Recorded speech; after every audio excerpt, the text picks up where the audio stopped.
Welcome back to an episode of We Are Again Somewhere in Another Game. In this case, it's our Destiny number 2. Original Sin, of course, the definitive... Like, there are so many definitive editions on everything. It's like... unbelievable. Anyhow, let's do the story. Of course, we're going for a single player thing. And I have absolutely no clue which is which. What's the Explorer? What's the Classic mode? What's the Tactician mode? What's the Story mode?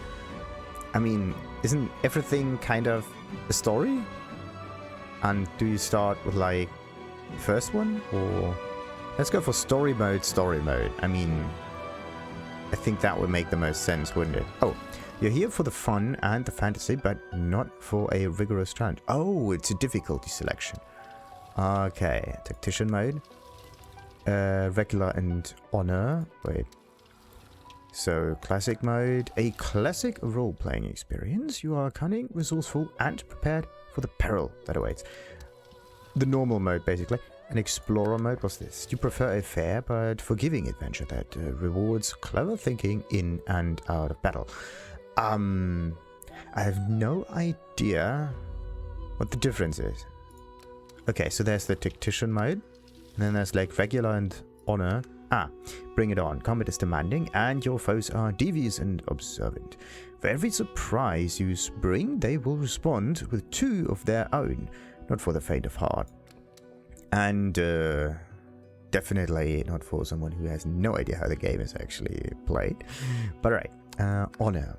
Failure is not an option. Raise the stakes by limiting the already highly challenging tactician mode to a single safe game. If your entire party perishes, the safe game is erased and your quest is well and truly over. We are going to die a lot, I would say. So this is definitely the... what's it usually? It's not a berserk mode. It's the... What? Like, every game has this kind of you die and the game's over kind of thing, but it's not called honor. It's a... whatever. Anyhow, I think we're going for the classic mode. Like, the thing is, I have no idea what's the difference between, like, observer, explorer, and, like, tactician regular or something. Like, this is just demanding combat and so on. Or maybe like, wait a minute, we got the story mode here for the fun and the fantasy, but not for the rigorous challenge. So this basically just makes it all really easy, or maybe even auto resolves the combat, which is definitely not that interesting. I don't know if this is normal or this is normal. Your cunning was also unprepared for the yeah. Basically that. I have no idea about the rest though, but it would be interesting to play it a little bit more difficult, right? Because that, if you have a difficulty selection in games, then it basically means that, of course, the higher the difficulty, the more things you have to juggle around and whatnot. But the interesting thing about this is that if the game is really easy, you can kind of always use just one ability or one specific action over and over again until you got to the end. So it basically makes all of the methods that are available in the game, every function or whatever, pretty much useless or not interesting enough, not useful enough, because you already have the most useful option, which is maybe an auto attack or whatever. And if you increase the difficulty a little bit, then that means that you have to use even more functionality of the game. And it's actually a bit more interesting in this case. Not because of the difficulty itself, but because of all of the different methods that you can play it as. Like, for example, The Witcher is easy on easy, of course. Even normal difficulty is pretty straightforward, but there's this alchemy functionality, and you would pretty much never use this if you don't play on like a higher difficulties and so on. So this functionality gets completely put on the side if it's too easy. And similar to this one here, like maybe there's like taunting and healing and whatever that you can take into account. But let's just do something simple. Let's go for the classic one here. Because, as I said, I have absolutely no clue what I'm doing. So, teleport things, relocate enemies, even if someone really deserves it. Murder in broad daylight is sure to bring guards to your location. Now, the good old character creation menu, that can take an hour, I'll say. It's probably the first episode. So, that kind of sounds great, the Red Prince. But no, we agreed. Welcome to the character creation screen. Here you can select an origin character or create a custom one. Alright, understood. I already looked into the character creation a little bit in order to prepare myself. And there are like original like characters in here. What do we got here? Who can join? Above options for online play. Other Galaxy users can't join. Yes, at least for now. Maybe you can even change this later on. Who knows? So, Red Print. It's just the name. Great. So where do we change this? This is custom. Origin. Yeah, these are like the normal ones. Origin characters have a rich personal background. Come on. I wanted to read that. Anyway, rich personal background, and they are fleshed out, and they even... Yeah, they could even be capable of using special skills that are not able to be used on custom characters, because they're too simple. You are infamous, a brilliant warrior general exiled from his empire for coveting with demons. Fallen from grace, you refuse to give up. The throne will be yours again. The talents, of course, we got the Dragon's Blaze, which is a burning and pretty interesting. And drain magic armor, sweet. The demonic stare. Then we got, of course, the build preset. Okay, so this is the class in this case, ignition.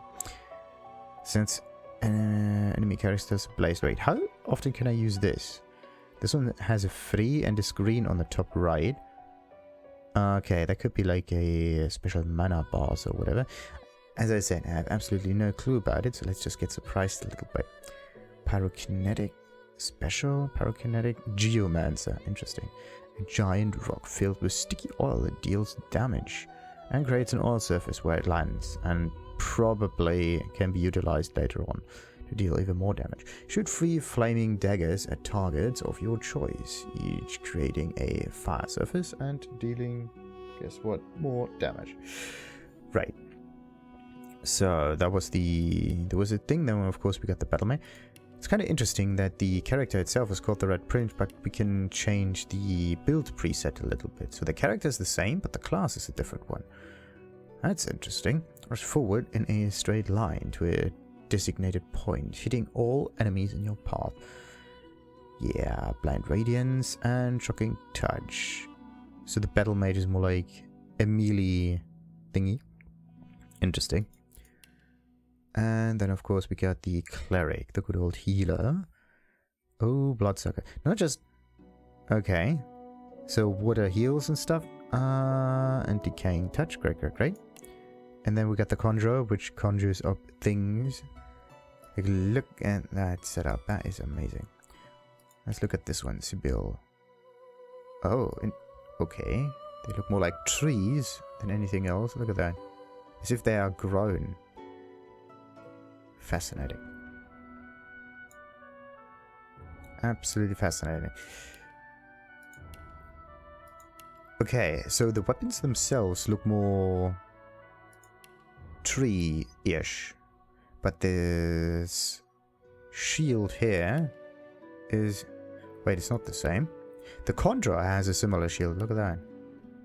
Wait, that was the undead one. But yeah, I think I'm going to go for undead because they have a very interesting kind of ability and so on. It's actually very, very very interesting. So this one is sophisticated. Gives you a plus 10% fire resistance and 10% poison resistance. Oh, we are sophisticated. Spellsong. You get +1 in persuasion from Spellsong. Persuasion from Spellsong. Like, you get +1 in persuasion would mean that's that. But if is Spellsong a special skill, or is it a passive that's permanently active? That's weird. Whatever. Elemental totems, dimensional bolts. Oh, okay. Conjure incarnate. Your incarnate can be buffed and so on. So it's more a shaman kind of thing. Then we have the enchanter, which is actually very, very interesting. So I think I'm going to go for this kind of type. Creates a spreading water surface, which douses fire, set wet status on characters in the area. And we got the hail strike, icicles fall, and electric discharge. Yeah, discharge is always great. What else we got? We got the fighter, of course. The battle stomp. It's not really my forte. Yeah. So, Inquisitor, that's an interesting one. The battering ram was a similar ability on a different kind of character, though. So, they are more a... necromancer, kind of like evil thingy. Similar to Sacred 2, that was also an Inquisitor type. It's more like an evil paladin mage. Death Knight kind of thing. So, then we got the Knight again. They all have this battering ram ability. Smash your weapon into the ground, knocking down a non-ally. Wait a minute. Does the mana actually change, or is it always 2? Like, there could be a class that has different mana consumptions. I don't even know if this is mana consumption or not. I'm just guessing. And the bottom right could be like some recharge time or whatever. So many turns until you can use it again. I'm just guessing. So, Mosquito Swarm. Nice one. The Knight with a crippling blow. This looks kind of cool. Metamorph. Oh, this one kind of reminds me. Like, look at this. It kind of reminds me of Elden Ring and the Knights. They were just so horrible. Horrible in a good way. Magnificent horns sprout from your forehead, making you see red. You can rush at your enemies and gore them. Increases retribution ability by 1 for the duration. Incompatible with Medusa head. Yeah, because why? Turn the target character into a chicken for 2 turns. Is there like a resistance for that, or can you do this with almost any character? That would be basic. Like, there's a dragon, maybe they're like immune to certain polymorph kind of abilities, because polymorph. Lash out your opponent, dealing damage and setting atrophy on them. Damage is based on your level and receives bonus from strength. Oh, that's an interesting one. Tentaclage. Yeah, we added the tentacle monster. Ranger. Elemental arrowheads. Ricochet. And target gains clear-minded, which increases strength, finesse, and intelligence. Okay, it's more like a buff thing. And the rogue, of course. The adrenaline action points. Okay, that makes this class may be very useful. Jump over the enemy, landing behind them, and backstepping them for damage. 100% chance to backstep. Damage is based on your basic attack and receives a bonus from finesse. This one is also finesse. Everything seems to scale with finesse. Doesn't break invisibility or sneaking. Oh, okay. And we can sneak even. That's good. So, Shadow Blade. I think we're almost done with all of the build presets here. And there are probably a lot more that I can choose from. Jump over the enemy, backlash, da-da-da. Okay, so Shadow Blade is more like a rogue, but... Actually, that's more finesse-y, right? So that one moves across the battlefield, has a chameleon cloak, very, very sneaky, and then it turns enemies into chicken. So the Shadow Blade itself doesn't really do blade things that much. It's more like a shadow itself, and that's it. Then we got the Wayfarer, which is kind of like the hunter thingy, but a more bandit kind of type, I would say. Yeah, crossbows. Oh yeah, crossbow. There's a kind of a running gag on this in these games. I tended to play like priests with crossbows and so on. It makes absolutely no sense, but it's a kind of funny mix. So what else we got? The chloroform destroys magic armor. Right, the witch. Raises bloated corpse. Ah. Unleashes a swarm of giant mosquitoes again. Alright. And we are at the wizard. Sweet. So let's look at all the others here. Sebille, a slave no longer. You still bear the living scar your master used to dominate you. He turned you into an assassin. Made you hunt your own kin. Now you hunt him. Flash sacrifice. Gain 1 action point. And so on and so forth. And we got to break the shackles. Aha. Interesting. That's actually quite neat. Are there certain... No. Like, look at this long neck. It's actually very interesting to look at. Okay, I'm not quite sure what to pick. Either Enchanter, or... Which one was it? The Shadow? Yeah, or some kind of priest thing. That's the weird bit. I mean, Cleric would be kind of good and all, but maybe I can have an interesting mix in it. So let's see. Ifan ben-Mezd, a crusader in Lucian's army. You lost your faith as war claimed countless innocents. Now you're a lone wolf mercenary. Your mission, kill Lucian's son. He doesn't even need to fight. Like, look at this. You have flying weapons all around you. I kind of like the fact that every time you switch that, the armor changes accordingly, but there is a certain style to the race that switches as well. So you have a class theme, and then from the build preset, and then you also have the theme from the race itself. It's pretty sweet. Encourage. Okay, increasing primary attributes. Summons your trusty soul wolf. I think I know how to call this fella though. Jon Snow again. Oh, that's a nice one. The Beast. Your failed rebellion against the Queen nearly destroyed you, so you began a new life on the high seas. Now your old enemy's back. If you don't stop her, no one will. Petrifying Touch. That's an interesting one. Blinding Squall. And of course we got the good old fighters. Wait a minute. Yeah, we are now fighters all over the place, so wait a minute. Does it change the class, or did I switch to the night beforehand? No, I didn't. The Lohse. You're a musician, performer, star, and host to all manner of disembodied visitors.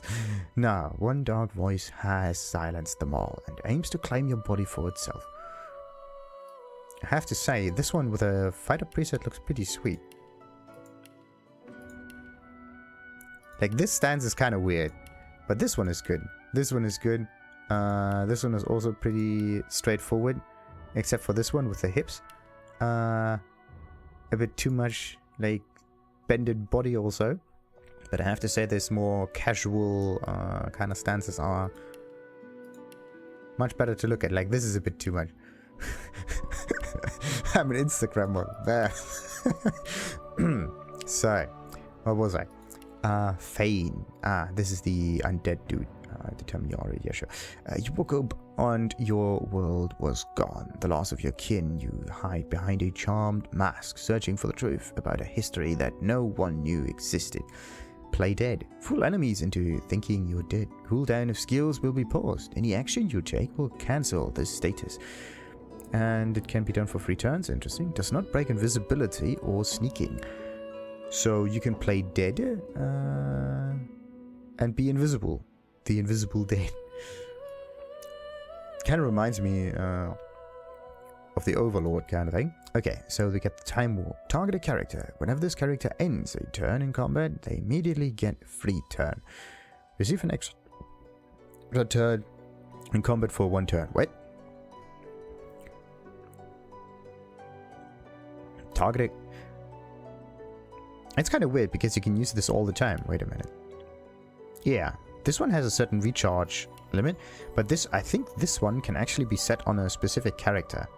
It's more like a permanent buff thing. You're attached to something else, leeching on their turns. Get a free turn. But this is actually a nice buff ability, if you think about it.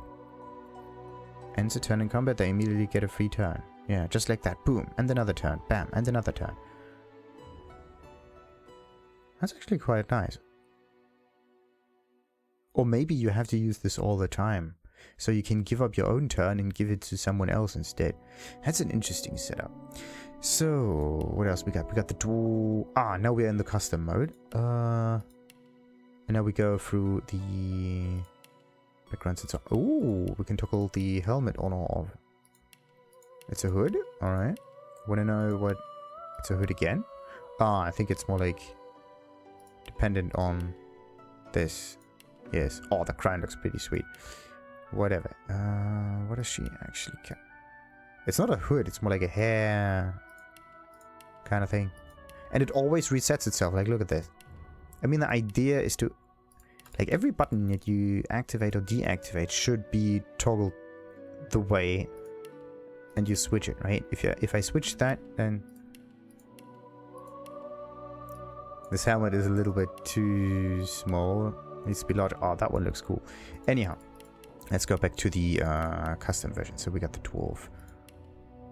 So, between haves and have-nots alike, dwarves are fiercely nationalistic. Even the poorest dwarf would die for their dwindling kingdom. But not all would die for the queen.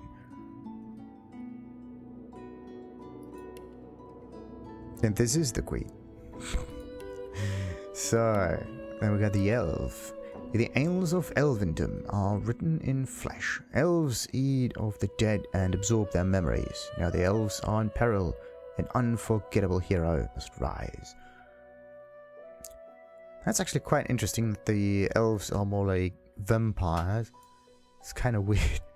The first time you come across elves that are more like weird-ish, right? Human. Adventurous, confident, flexible, at times even clever. Humans are dominant in Riverlot. They always play the hero in their own endless wars, even when they're the villains.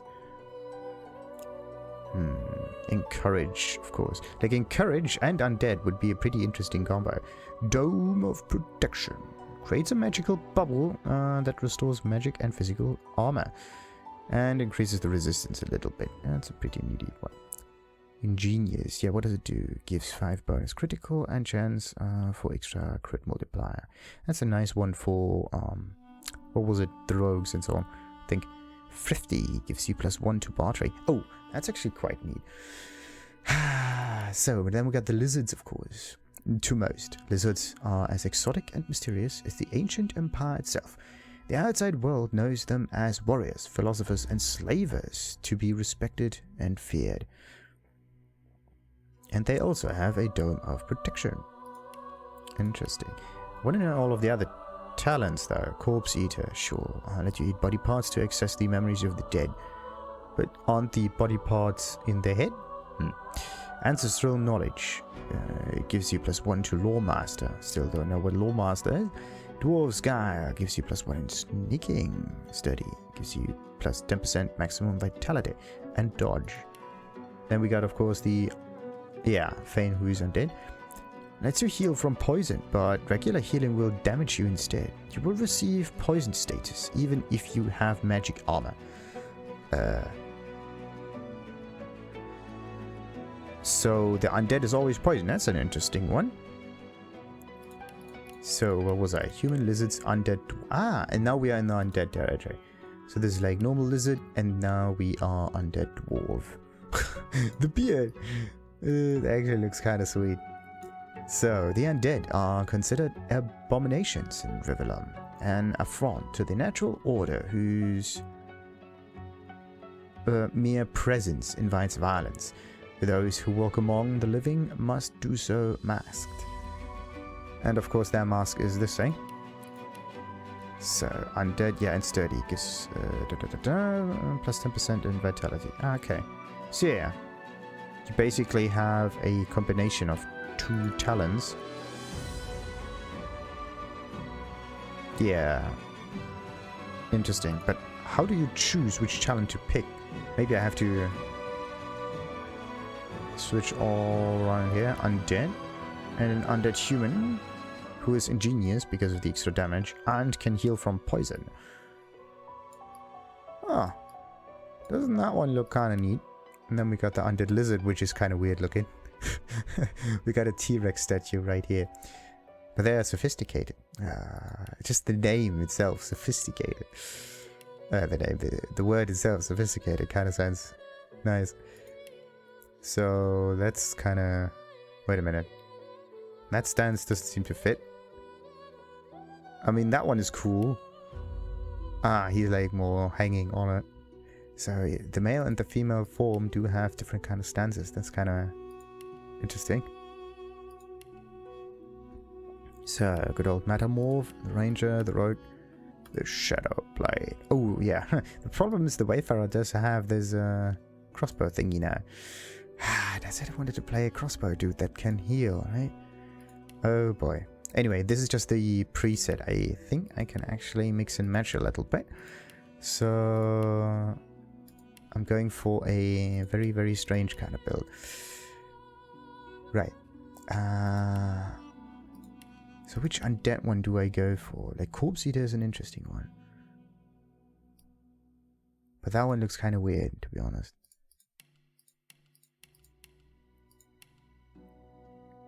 The Undead Dwarves, kind of funny. Ooh. Anyway, so we got ourselves the Origin. In this case, it's not the real Origin. What about this one? Ah, yeah, no. This was the multiplayer kind of thing. So, we got the Origin. Yeah. That kind of reminds me of the Overlord helmet altogether. So, we got appearance. How do we look like? Ivory, snow.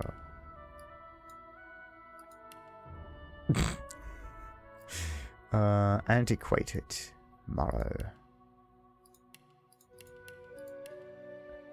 Nutmeg. Oasis, ivory, snow. Which one do we go? Like like this is the standard reddish kind of white thing. This is the made out of plastic. Decomposed. Looks actually quite neat. Even the charred one looks kind of neat. Algae. Oh yeah, a little bit of green would be pretty sweet. I think I'm gonna go for algae. Sunbaked? Nope. Charred algae. Yeah. There's a little bit of green hue in it. That's good. So phase 2, phase. Interesting. Ooh, okay. I mean, these ones are actually quite neat and all. What about the? Do we actually keep the? No. That's too bad. The options are not kept, which is a bit weird. So, wait a minute. Let's just look like that. Not oasis, algae. There we go. The problem with algae is that you can't really see the face because it's so dark. Let's just zoom in a little bit. Okay. There's no double zoom. Oh, that's actually quite neat. Look at that. Let's start with phase 1. That's the normal one. And we got the slightly missing one. I have to say that this contrast with the gold and all of that looks pretty cool. It's just that I think you cannot change the color of that. That one also looks cool, but it's not symmetric enough. It's very chaotic. That one is fairly simple. And that one is just one. I think we're going to go for that one just because of it. It's funny. Number 7. What about 8? Yeah. Number 7. The problem is the face is a little bit wider in here. So, hairstyle. Interesting.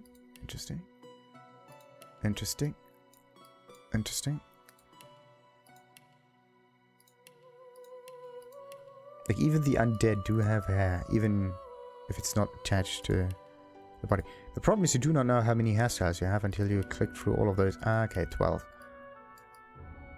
Yeah, looks like we are going for the standard one here. So, which one do we go for?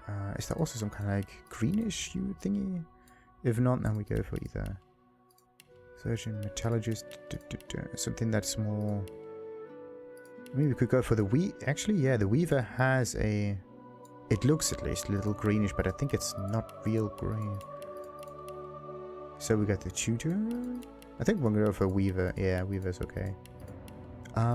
Grey, Miller, Weather. I mean, I could also go with a Miller, but that's a little bit too blonde. I'm gonna go with the Weather, yeah. So, then, facial features, what do we got? Oh, we got a beard. Ooh. The problem is that this one clips through your face. That's not cool. I mean, come on. Like, every character has an individual face selection, but this one clips through. Like, that makes no sense. At least get the beards correct.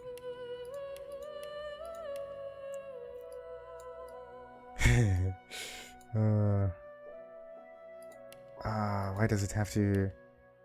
Like, the upper part works, but the rest doesn't quite work.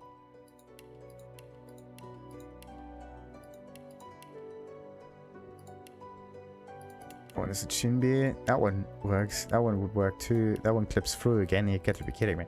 There may be a face like this one here that does not clip through. Yeah. That one doesn't clip through because the way the face is arranged doesn't do much here. See that?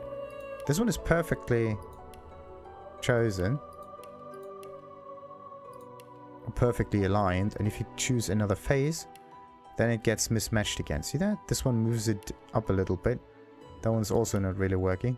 Maybe you're supposed to just keep the face as is. This one works all of a sudden. But I don't like just this kind of beard. That one would maybe work a little bit.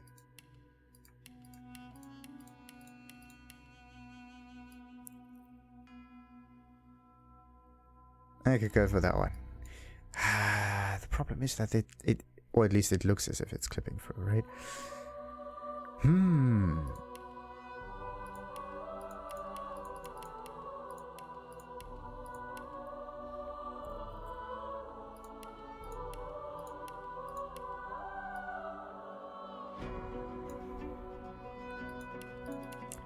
I mean, either you go for this thing. Everything else doesn't quite work with this setup here.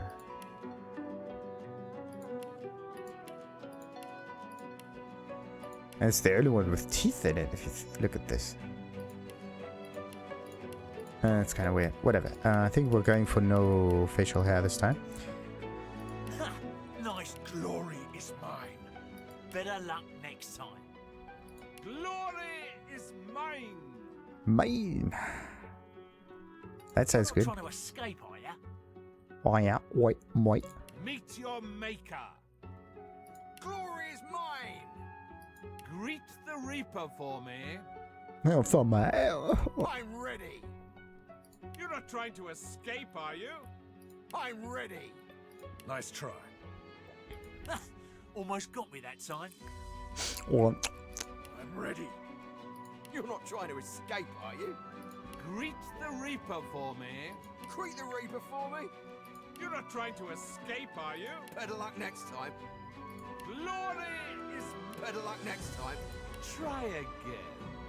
You're not trying to escape, are you?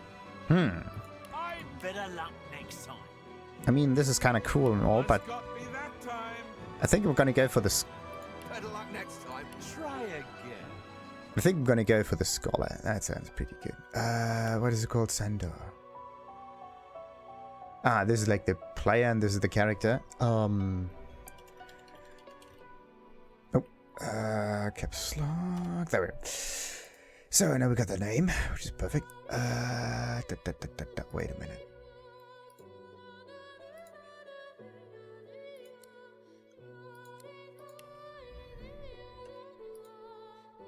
Hoi. Yeah. Makes no sense to have twice the same name, though. What about presets? Yeah. This is the cleric. Build preset skills. Ooh, key. Oh. Alright, so you have a class. Then of course you have your attributes. Abilities. Okay, that's your talent tree, I think? No. Heals you whenever you deal damage. Okay, that could be a passive kind of thing. Okay. Interesting. But why does Cleric have bartering? Weird. Also, ooh. We do have more stats than are actually shown. The attributes panel shows the primary stats you can spend points in after you level up. Primary stats have a direct influence on secondary stats. Why have two of them then? Spending points on combat abilities generally increases the damage you do in the skill schools you invest in. However, there are other benefits as well. Read the descriptions of the skill schools to fully understand what the invested points do. Alright, which affects our critical chance, initiative, and your ability to detect traps and find hidden treasure. 1 point would add 1% critical chance, so if you have 100 of them, you would deal tons of damage. Memory affects your amount of memory slots, which is required to learn skills. More powerful skills cost more memory slots. 1 point is 1 slot. Base slots is 3 extra slots from memory plus 0. Okay. Yeah, and this is a secondary stat because of reasons.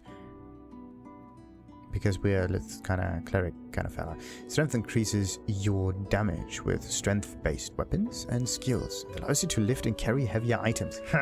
This is kind of mean, right? So if you go for a pretty straightforward strength kind of character, then games like these become really easy because you can just pick up everything.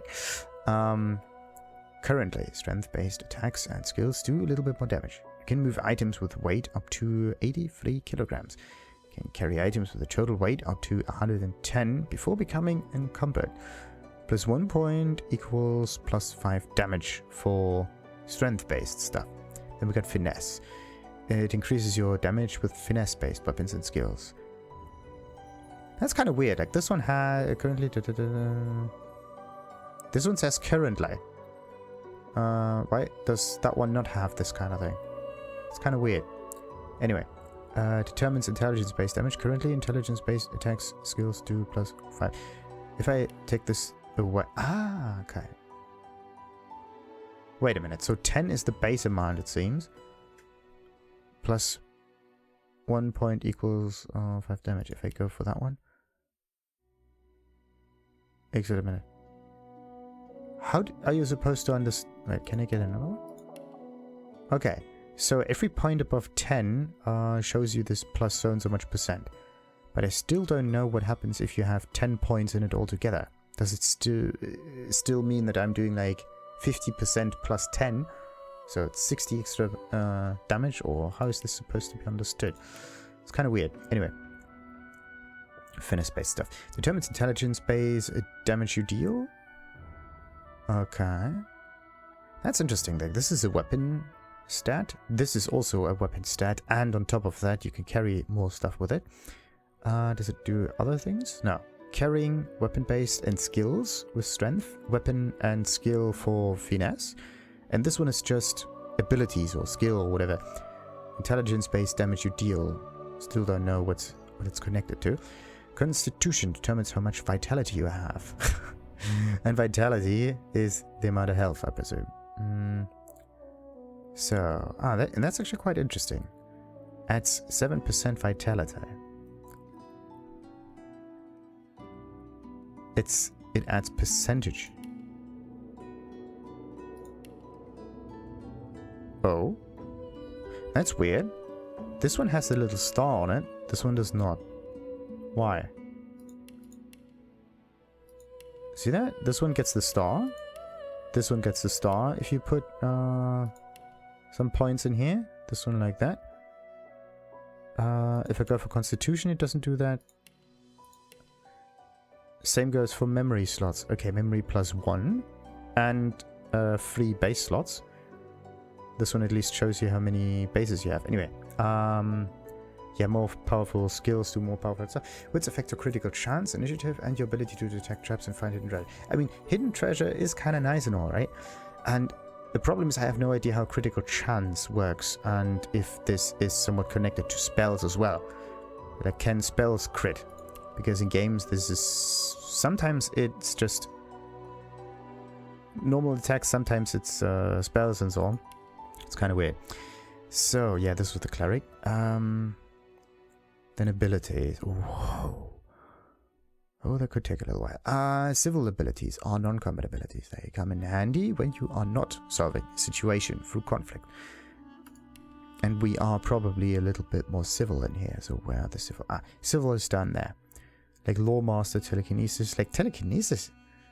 Can't you... Isn't there a method to use this in combat? Allows you to move items telepathically, regardless of weight. Oh yes.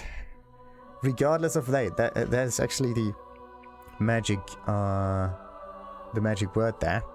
You can basically lift a mountain as long as it's in a 4-meter range, right? Everything that fits into 4 meters can be used and thrown at an enemy. Lawmaster identifies enemies and allows you to identify items. Increasing Lawmaster allows you to identify more and faster. If it's civil, there's no need to make it faster because it's out of combat. To identify, use an identifying glass and select the item you want to identify to examine a monster or NPC. Select them and choose examine. I mean, in combat, it would make sense, of course. Then there's a turn that takes that passes by and so on. So there's thankfully not that many stats. Look at this, there are not that many stats. This one, and this one. And you have to scroll down for only one more stat that shows up. I mean, you could have just stretched the whole thing a little bit. Maybe get rid of a little bit of empty space in here and the whole thing would have fit.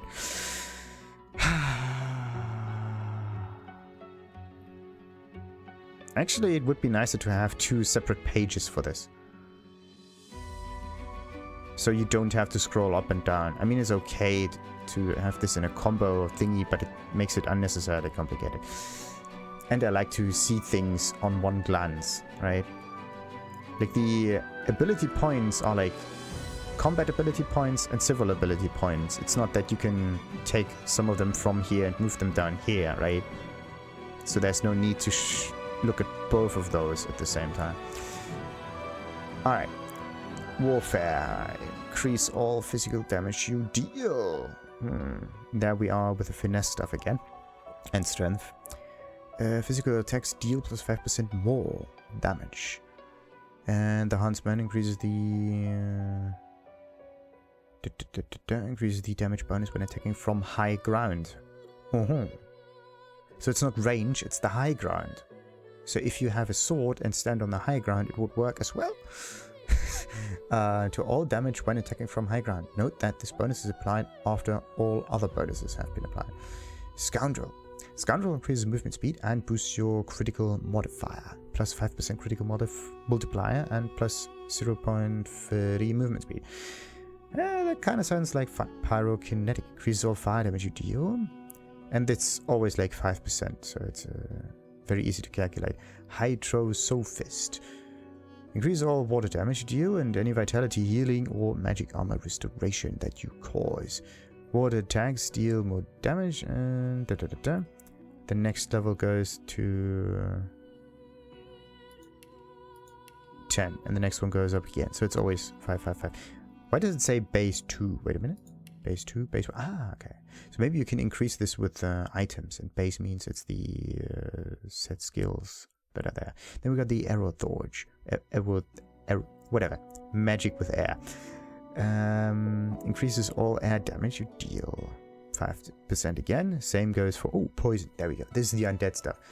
Geomancer increases all poison and earth damage you deal and any physical armor restoration you cause. If I can heal with poison damage, or from poison, then is it possible to poison myself, right? If it's possible, then it would be kind of cool. But sometimes, again, there is just this problem that you can only attack enemies with poison and you cannot target yourself with damaging spells.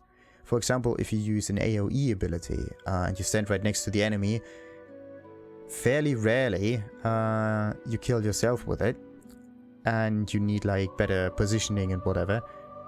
More often than not, it kind of just ignores the fact that you hit yourself with it to make it easier to play with friends or to manage a group or whatever.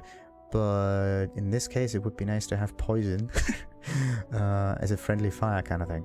Increases all poison and earth damage you deal and any physical armor restoration you cause. That's a very, very simple one. And it's 5% again. Necromancer heals you whenever you deal damage directly to vitality. Oh, that's good. Oh, that's good.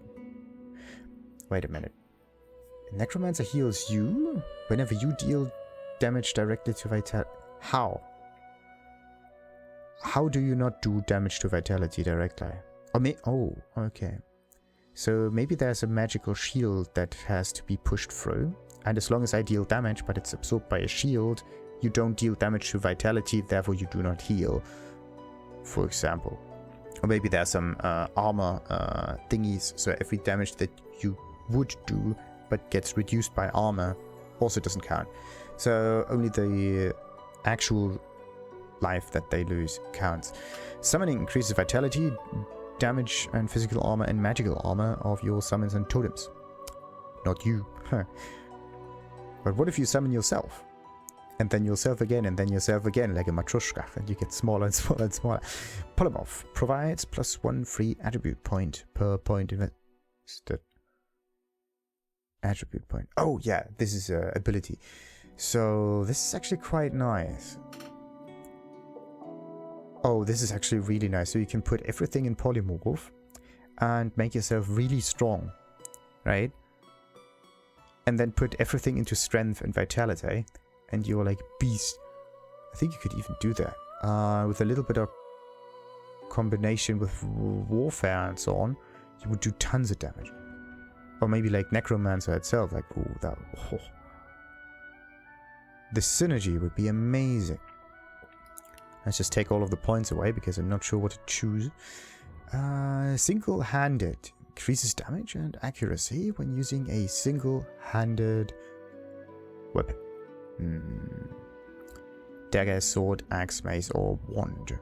Since when is a wand a... Oh, single-handed, not melee. It says single-handed. So what about a single-handed cross or small crossbow? Whatever. Mace and wands work. With a shield or empty offhand? Ah. Single-handed increases damage and accuracy when using a single-handed weapon. A single-handed. And then there's dual wielding, which is actually, if you think about it, if you have single-handed weaponry and you have two single-handed weapons on you, then shouldn't you have like... Yeah, actually, would it be 5% per single-handed weapon, or would it be just 5% more? But in this case, the overall damage gets 5% higher. It's not 10%.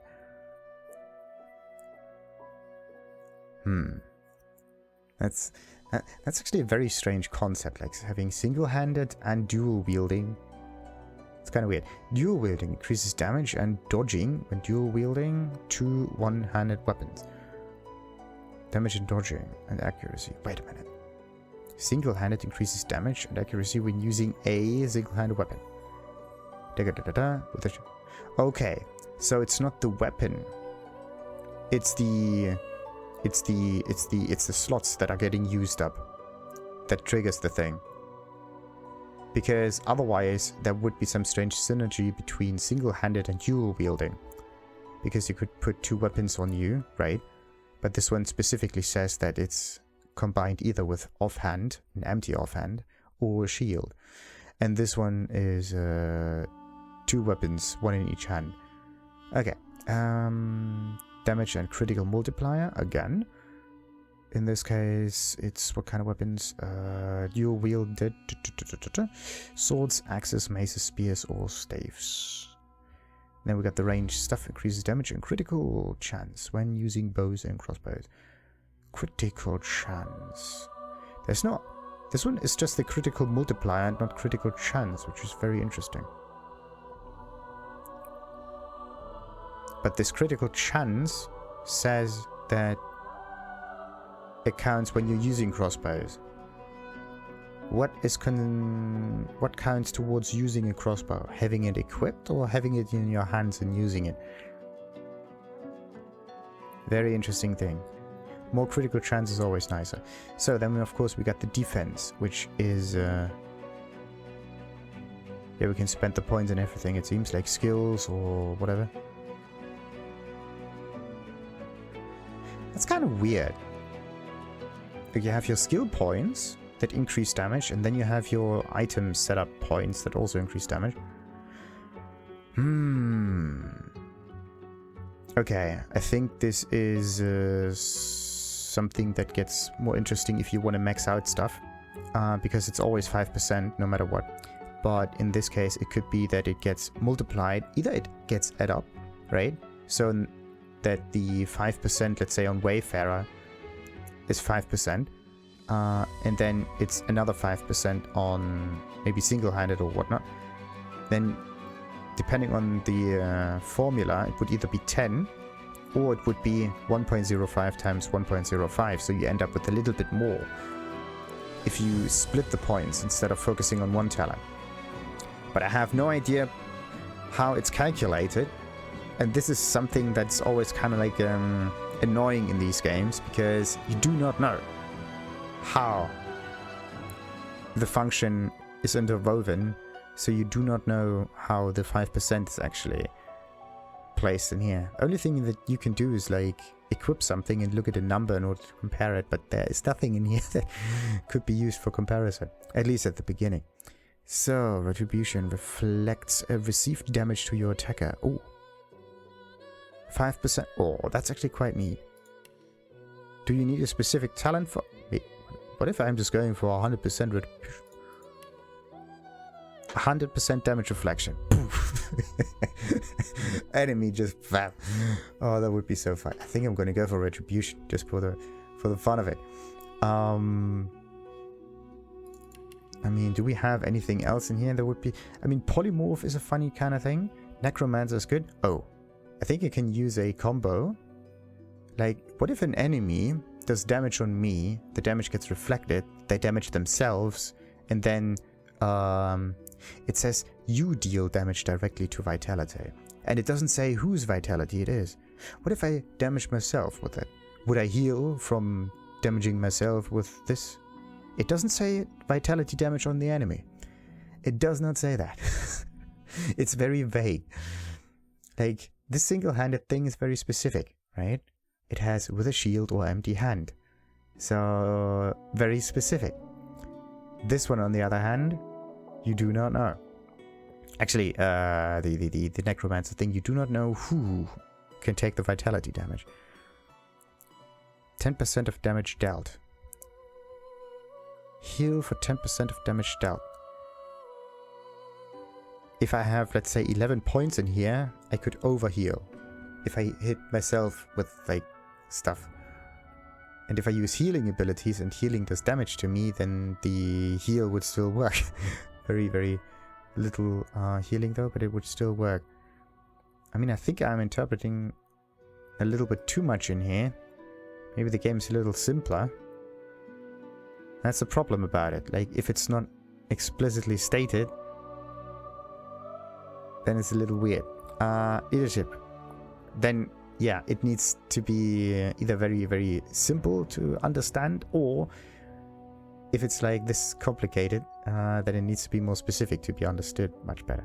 Or maybe a little help tag up here that you can read and that explains it a little, at least for the people that are interested. So, what was I? Reflection, leadership. Grants dodging and resistance bonus to all allies in an 8-meter radius. +2 dodging and +3% to all resistance. It's actually quite neat. If I have 2 points in here... Wait a minute. What if there are other characters that also have leadership perks? Would it overlap and everybody has a 100% like dodge chance or so? That would be sweet. Perseverance. Restores magic armor after you recover from frozen or stunned. These specific status effects. And restore physical armor after knocked down or petrified. Oh. Okay, so depending on the situation I get an armor bonus. But I have no idea how the armor system works. I have to get introduced to that first. So, alright. If I take all of the points, do I need to spend the points or do I keep them? Maybe I would be able to place them on the character later on in the game. That would be quite neat. So, telekinesis allows you to move items, sure. Lawmaster is the identifying thing. Sneaking. Determines how well you can sneak without getting caught. Increases this ability, shrinks NPC side counts, and improves your movement speed while sneaking. That's actually quite an interesting thing because it reduces the NPC side counts. It does something with the enemy. Like, this is one perk that affects the enemy.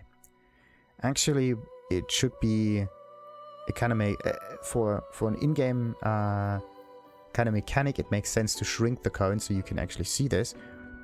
But from a logical kind of standpoint, it makes no sense for a stat point that you put on your own character to affect someone else. I mean, in this case, it should there should be like some kind of vision timer, let's say. So if you stand next to a character also and are in range, then a timer goes up and up and up. And sneaking in this case would mean that the timer goes up slower, meaning that they cannot see you well enough or good enough to actually notice you, right? That would make a more logical approach to it. But anyway, so that means that you can sneak around the enemies a little closer, really. Thievery. Improves your lockpicking and pickpocketing skills. To pick locks, use a lockpick or the context menu of a door or container. To pickpocket, interact with a character while sneaking. Next level, up to 2 kilogram or 300 total gold value. I mean, they're called civil abilities, right? It's not that civil, is it?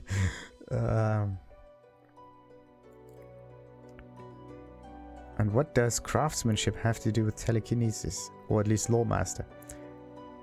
That should be like wisdom or knowledge or whatever. Personality, bartering. Bartering improves your haggling skills. With each point invested, traders' items become cheaper and your items become more expensive. That's actually quite interesting, because it changes both prices, the sell price and the buy price.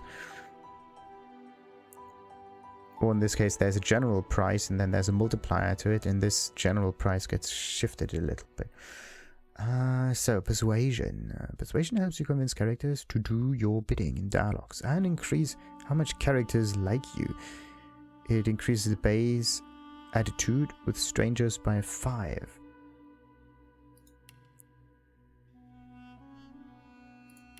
And by 10. So everything in here is always a 5 kind of thing. This one says base 1. Bartering improves it. It doesn't say by how much. Like if there's a percentage that the item can be traded, right? For example, let's say an item costs 100 gold or whatever. And you want to sell it, and bartering in this case gives you a 10% bonus. Or like, is it a 1 gold bonus or is it a 10% bonus or something like that? Or 1% bonus, meaning that you need 100 points or 10 points or however it's calculated to make this twice the amount. So, lucky charm. Increases your likelihood of finding extra treasure wherever loot is stashed. Wherever loot is stashed. Do they mean chests or do they also mean people that you can thieve things from? I am so... I mean, the personality traits are the more interesting ones. Wait a minute. This telekinesis kind of thing says that I can use it regardless of weight. So is it a general you can use it regardless of weight, or is it a it unlocks telekinesis kind of thing? Like does it unlock telekinesis, or does it actually improve telekinesis?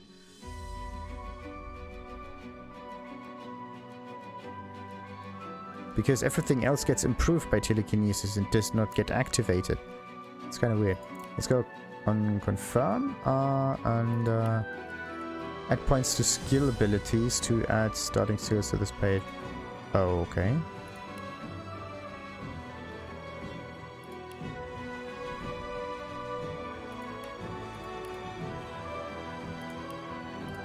Ah. Oh.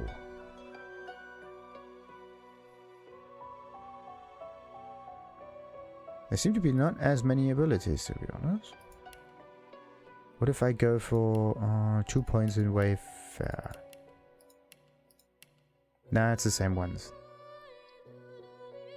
Very interesting. Wayfare Warfare. Interesting.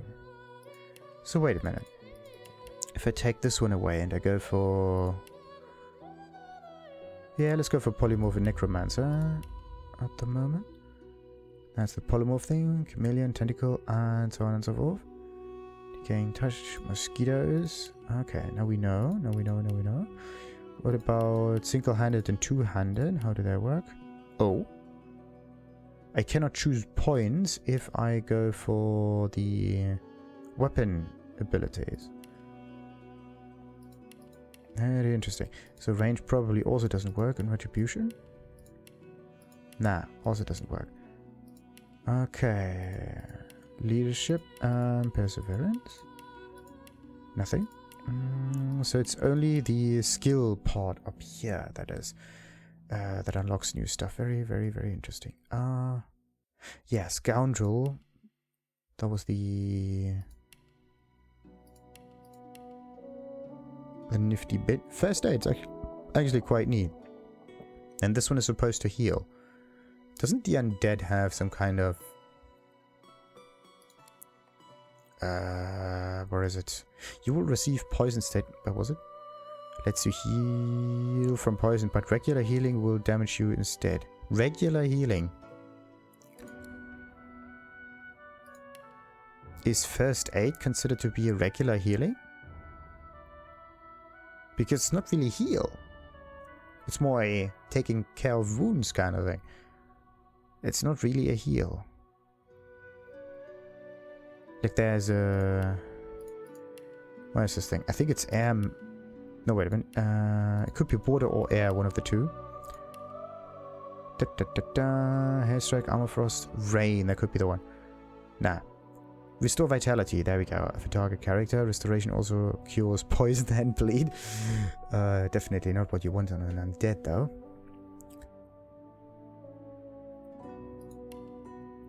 What I actually want is poison. And poison is Geo, isn't it? Yeah. So...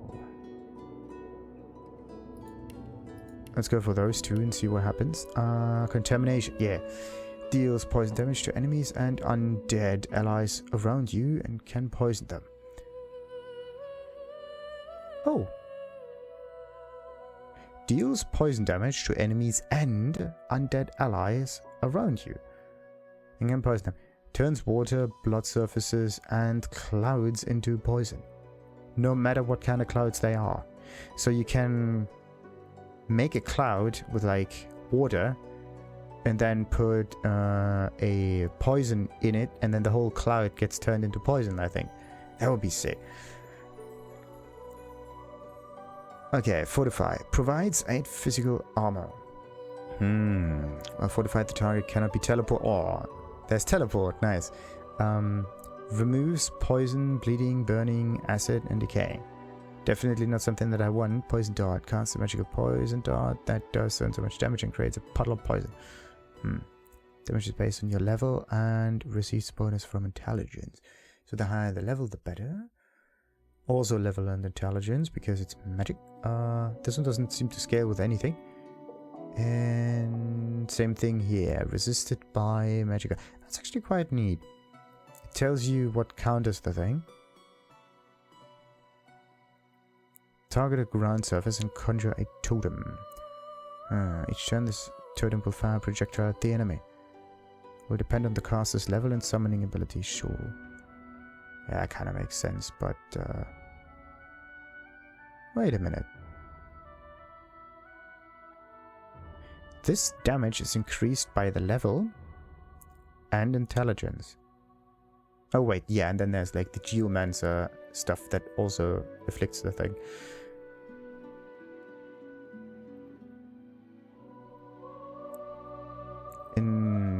Interesting. Yeah, the poison thing is pretty good. I have to say, Polymorph is also kind of funny. Alright, so... what else we got? All of the other abilities are kind of triggered already. Provides 1 free attribute point. Oh, this is so mean. Okay, let's just choose both of them just to be a little bit funny about it. Telekinesis is a funny thing. You can only choose one, so... Okay, bartering... At the beginning you don't have that much money, right? This one just improves it. But I don't know how much is actually possible in here. Interesting.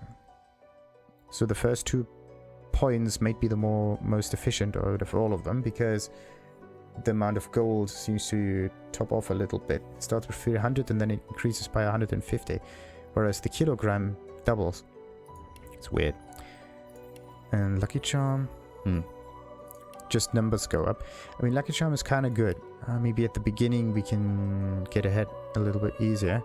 Telekinesis is the runny kind of thing. And sneaking as well and so on. Same goes for the other stuff. But yeah, let's just fill our inventory before we can sell anything.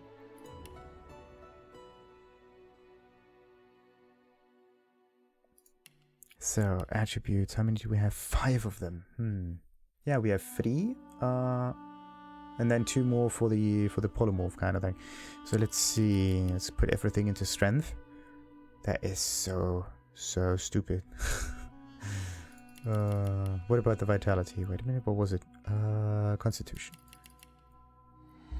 Yeah. I do not know how vitality is calculated and how my stats are actually. It just says this much. 1 point would add +7 vitality. This one says just the increase of it, but we already have like 10 of this. So it's 70 vitality that we would have. And this is just the bonus in damage that happens. So...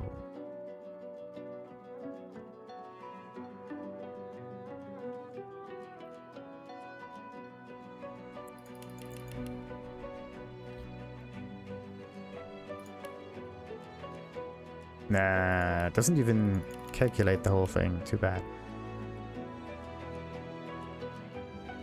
Wait a minute.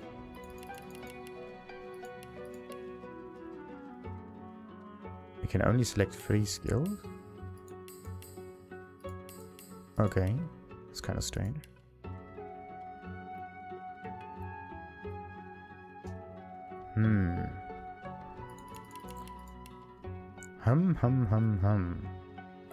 I mean, if I have... Yeah, I only have 3 base slots, right? Like this one here. Maybe you can only learn them at the beginning also. You can only get the base slots done. But if you get more memory, like 5 of them, then all of a sudden it doesn't seem to work. Right. What else we got? Intelligence stuff, vitality.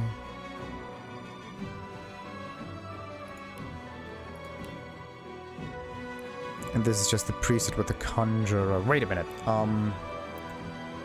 This one looks as if you have a preset armor at the beginning as well.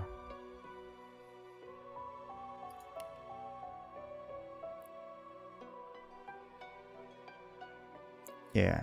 Okay, the points are always the same. It's just that the armor is slightly different. So wait a minute, we got talents. Ugh. Talents determine a character's unique features. Select talents to complement a character's abilities and attributes. Yeah. Leech heals you when standing in blood. Sounds like fun. Only problems you need to... Like, if I poison everything, right? Then Leech wouldn't work anymore because blood gets turned into poison. Therefore, you do not stand in blood, you stand in poison. And I heal myself already. So, Hothead. While you are at maximum vitality, Hothead grants you an extra 10% critical chance. Ooh, that's actually pretty neat. And of course, your base bonuses, like bonus critical and this kind of thing. Pretty neat. We got Pet Pal. Pet Pals enables you to talk to animals. Sounds like a fun ability. A Dr. Dolittle kind of thing. Ambidextrous. Reduces the cost of using grenades and scrolls by 1 action point when your offhand is free. always the restrictions. Arrow recovery gives you a 35% chance to recover a special arrow after shooting it. It says this. Wait a minute. Do they mean you have to shoot the special arrow? Or does it mean that you can use a normal one and it turns into a special one afterwards? Maybe you can... It's more like a... you can have a chance to get a special arrow back or whatever. Once per combat. If an enemy lands a fatal blow, comeback kit will help you bounce back to life. Combat, meaning like every encounter until it ends and then you have another chance. 20% health. If you die and are resurrected in combat, combat kit will be available again. Wait. If you die and are resurrected in combat, combat kit will be available again. Interesting. So it's not like you always have a chance to come back, but if you come back normally, then you can come back again. Very interesting. Elemental affinity. So this basically means that as long as you have someone else who heals you, you can die more often. Elemental affinity. Lowers the action point cost of spells by 1 when standing in a surface of the same element. But what if I stand in blood? Does blood count as water? Escapist. Allows you to flee combat or even when enemies are right next to you. Far Out Man increases the range of skills and scrolls by 2 meters. Does not affect melee and touch range skills. The range of skills and scrolls. But what about the range of ranged weapons? 5-star Diner doubles the effect of food and potions. With Glass Cannon, you start every combat round with maximum AP, but magic and physical armor do not protect you from statuses. Incompatible with Lone Wolf. Lone Wolf does...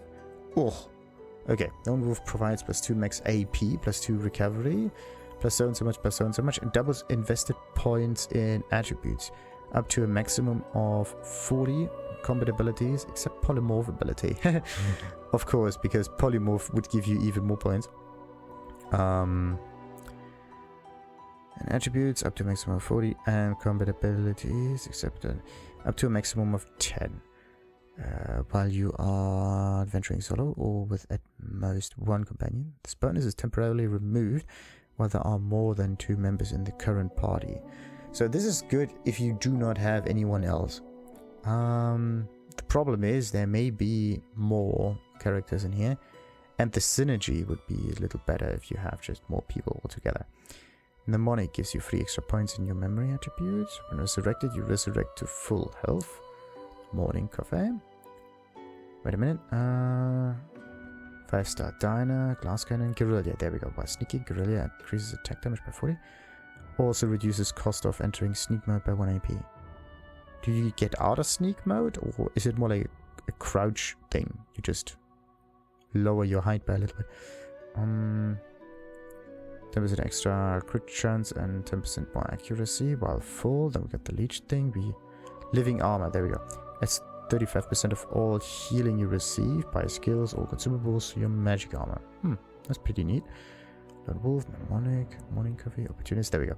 Gives you the ability to perform attacks of opportunity. I still have no idea what this is.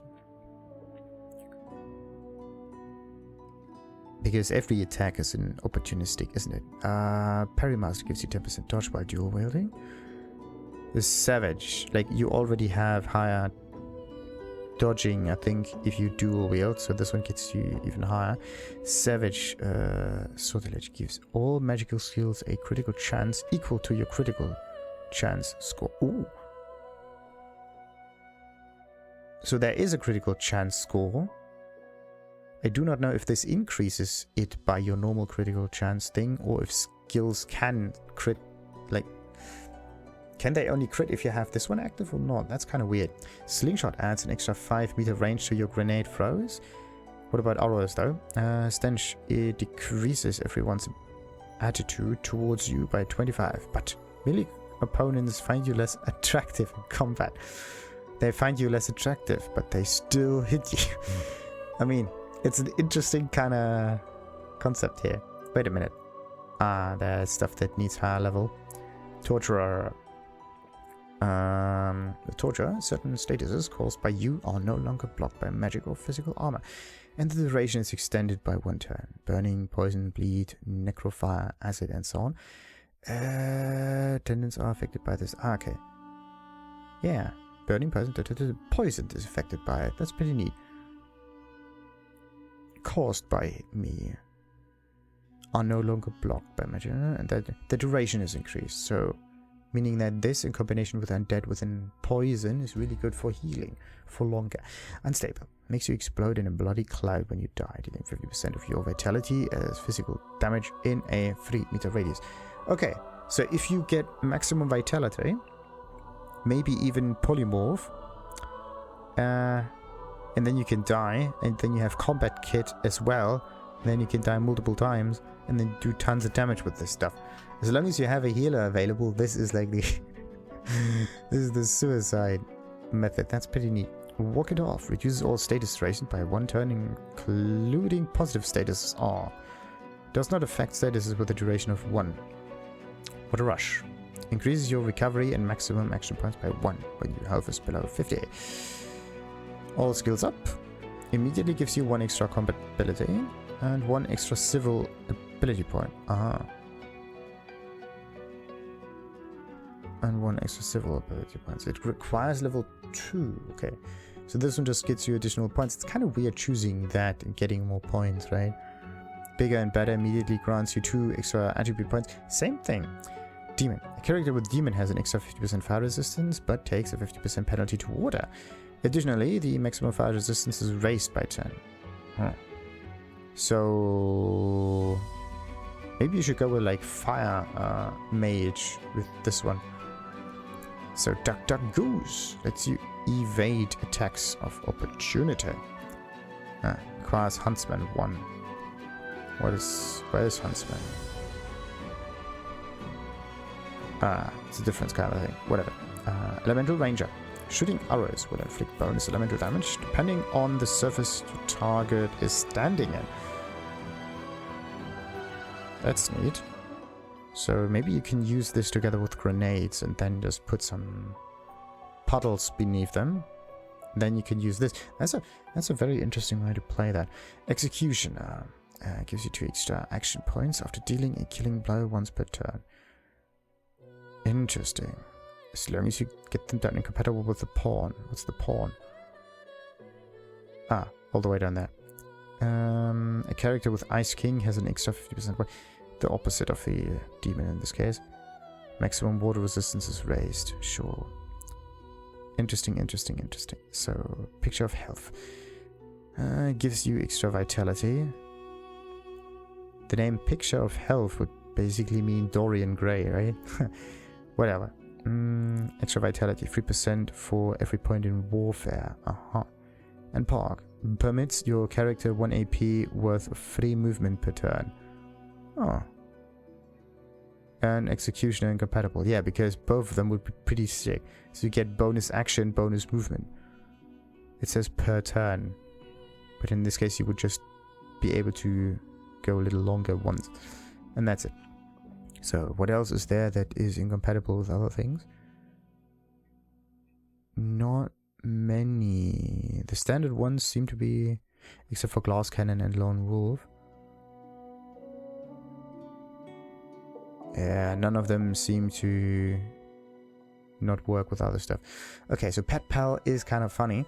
And if you're actually able to talk to animals, then maybe you have access to additional quests and so on. So we are going for a Pet Pal, at least for now. I think I'm gonna go for like Leech or definitely some other kind of stuff in here that also does like more damage and so on. What was it? Savage Soilage. Yeah, that's actually kind of good. So, right.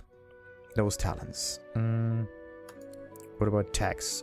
Tags determine what opponents are available to you in options.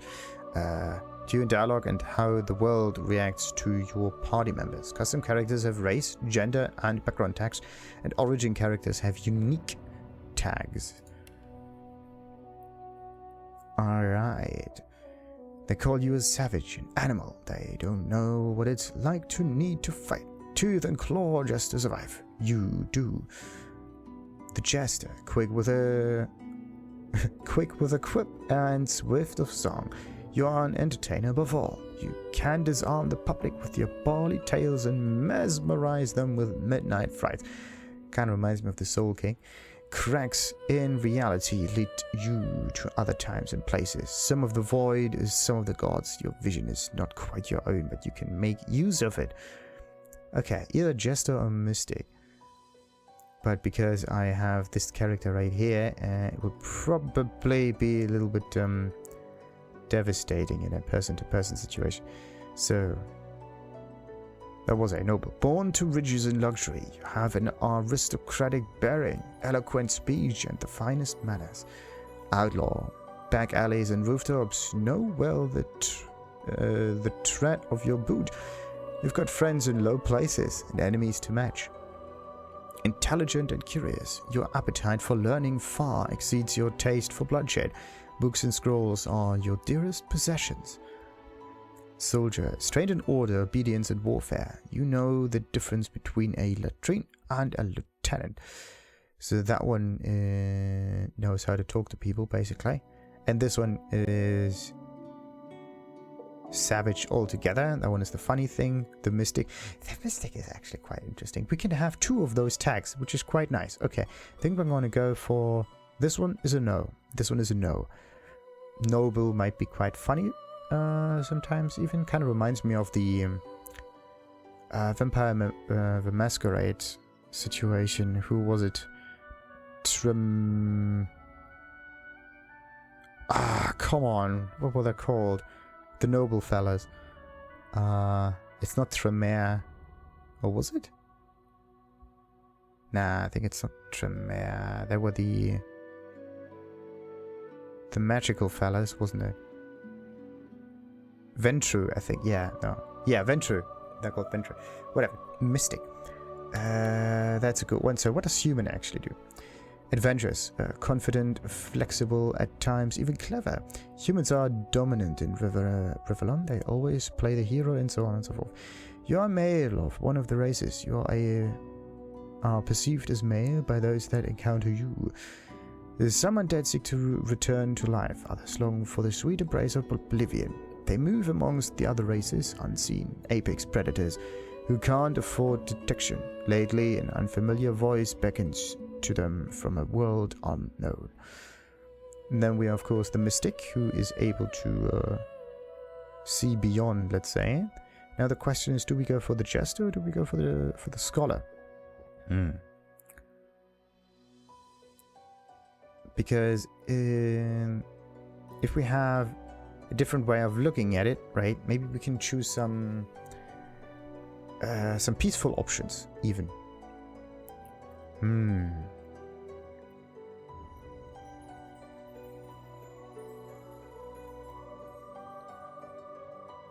Yeah, mystic or chest. I think we go for mystic and chest. Yeah, we're not really scholarly.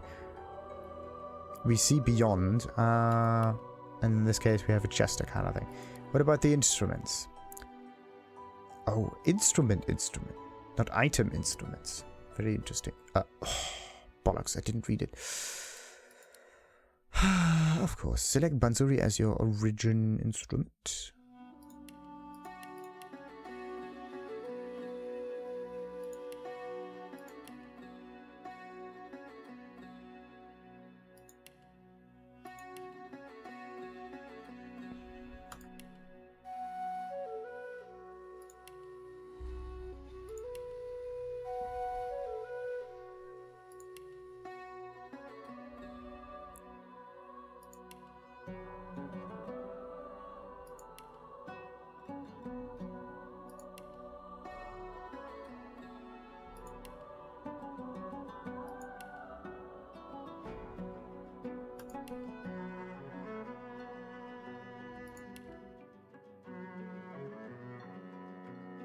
We're going for the shallow. Sadly, there's not more. I actually would have liked to see more, many more of those instruments. Okay, so we got the text, we got the instruments, we got the talents, at least for now. The Huh. Okay. The said we cannot change our setup for the character that much. Yeah, we cannot change our items, at least for now. So let's see. Jesus. 1.5 hour character creation. This is insane. Okay. So yeah, this is just the preset. I have to choose... Which one do we go for? The thing is, this is too leathery. We're not going for this setup. I mean, the idea of the enchanter is kind of cool and all. I said that I wanted that, but no. Wait, what? At least this one stays the same. But in this case, opportunist changes as well. So if you change the preset, you also change the talents. So check these again once you switch the presets. It's not that this one saves and this one saves. They're dependent on each other. This is quite iffy. Anyhow. The look of the Inquisitor actually looks kind of neat.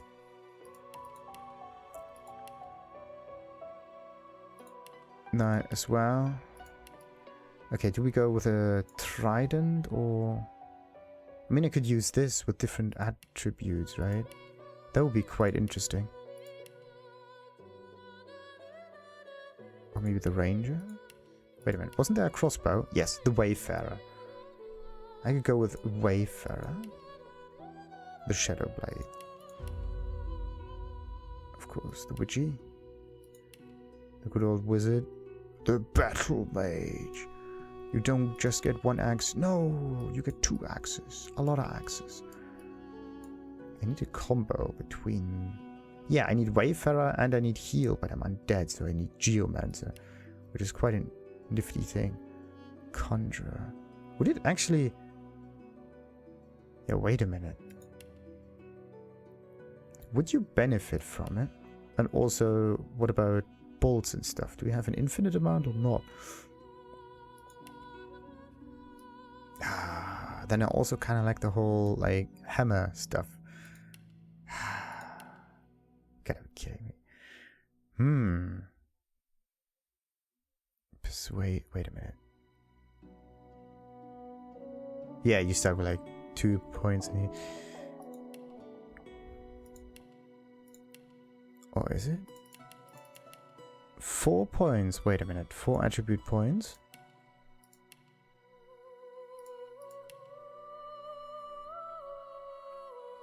Ah, okay, yeah, one of them is this one.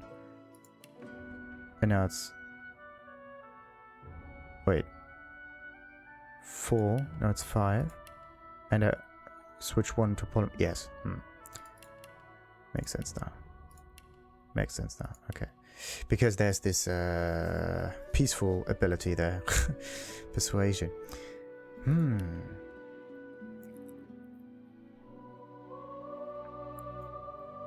Finesse-based attacks and skills do 10% extra damage, yeah. Finesse. Targets a surface in melee radius. Elemental damage matching that surface is added to your ranged weapon attacks and ranged attack-based skills. A normal arrow that deals damage and then finds another target. Fox up. It's actually quite nifty. Pyrokinetic. Searing dagger. That's actually quite interesting.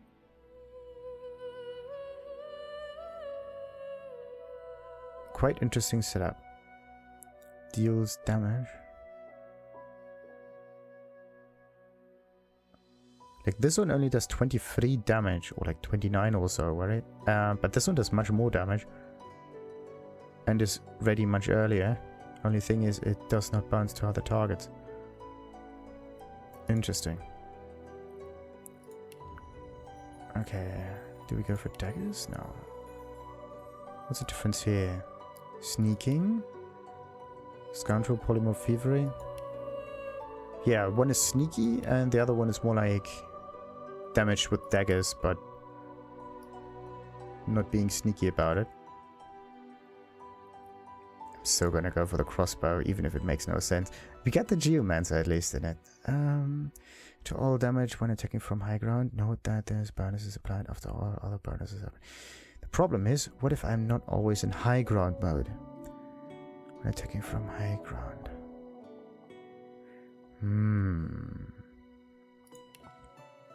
This one says Huntsman. So Huntsman gets these things.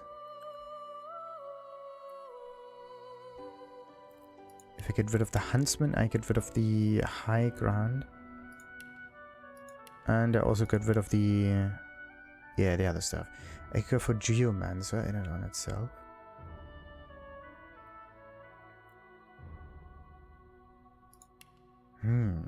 The Wayfarer is actually quite a good one. And Pet... yeah, we are still going to Wayfare all through this thing. But we are not using fossil rocks. We are going for contamination, because that's the thing. I mean, this is kind of okay. But I want to use teleport. Cast a magical... This is 2, this is 1. 2 points, okay. And creates a puddle of poison. Wait a minute. Enemies and undead allies around you and can poison them. Turns water, blood surfaces, and clouds into poison. And creates a puddle of poison. And it has an explosion range. Interesting. A giant rock filled with sticky oil that deals damage. Creates an oil surface when it lands. So, this one, level and intelligence. Level and intelligence as well. Same thing here.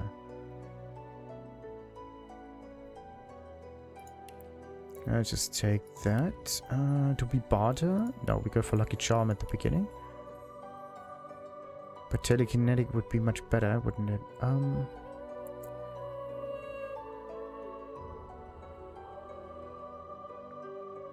Regardless of weight. Ugh. I think I'm gonna choose that after I level up or something. Like, telekinesis is kind of fun. So, which one do I go for? Warfare? No. Huntsman? I mean...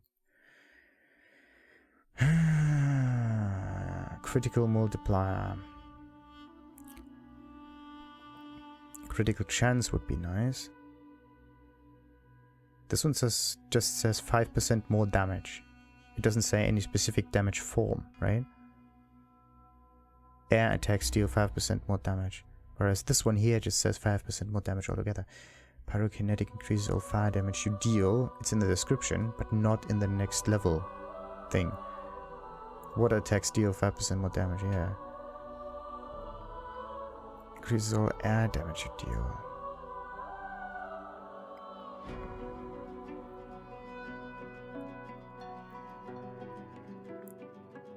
Heals you whenever you deal damage directly to it. I mean, Necromancer is kind of funny, right? Yeah. Necromancer is kind of funny.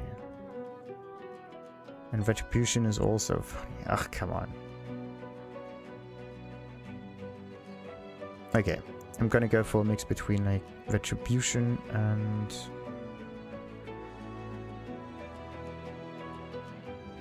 Range increases damage and critical chance when using bows and crossbows. Normal attacks or special ones?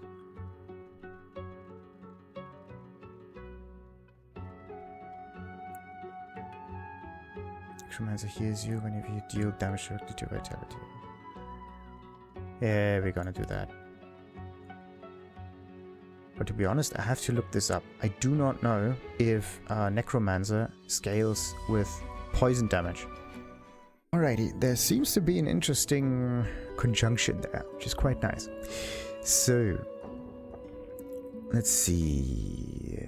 Geomancer increases all poison and earth damage you deal, and any physical armor restoration you cause. Nice.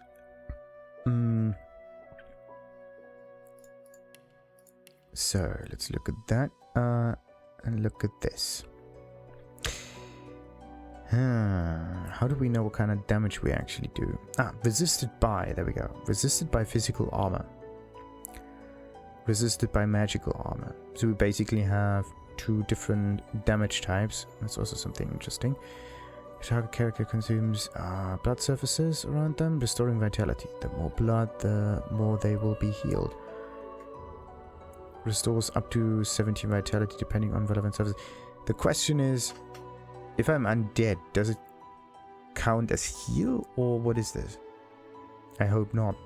If that's the case, so the target will take physical damage from healing spells and potions. Is this a healing spell? This one says it restores vitality. I have to look at the wording, actually. Let's get this away, go for hydro thingy, and then look at the this thing. Also says restore. Sometimes you can distinguish different healing aspects by the wording. In both of them, it's restore. So there is no restore and heal wording in there. Like restore would just mean you get these numbers back. But heal would be you get these numbers back, but in a special way. Right?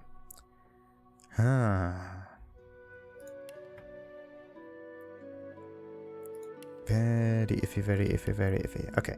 And then there's like warfare. Increase all physical damage you deal.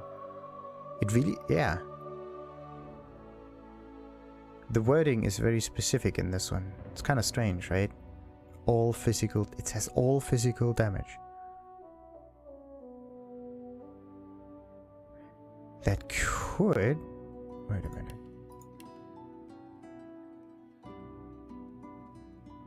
This is poison damage, it's not physical. But this one here, 6 to 7 earth damage.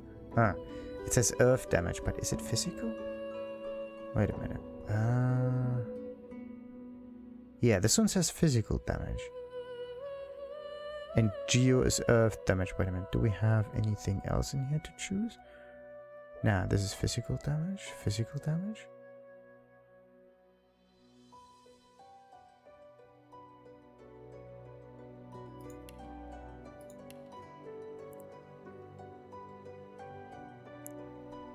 Okay, maybe they split it up, because what I read in this forum was quite weird.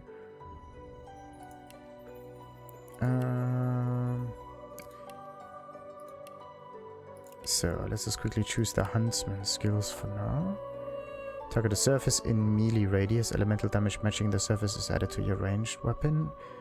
Attacks and ranged weapon-based skills. Deal physical damage. Yeah. So in this case, the warfare thing that increases physical damage works together with the Huntsman, because this also is physical damage. Very interesting indeed. Very interesting.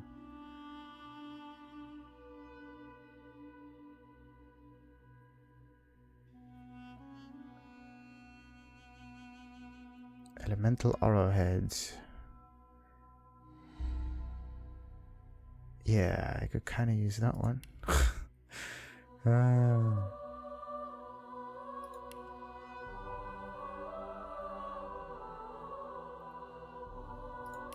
Okay, but I'm not going for either of those for now. Let's go for Geomancer and Necromancer. In this case, the Necromancer only because of the passive. The zone so much heal from damage dealt and so on. That's the funny thing about it. Polymorph, on the other hand, would be so good.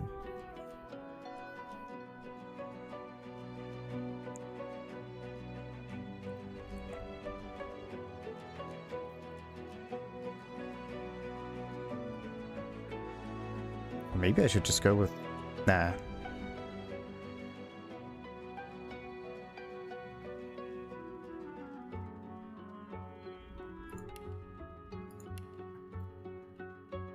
Termination deals poison damage to enemies and undead allies.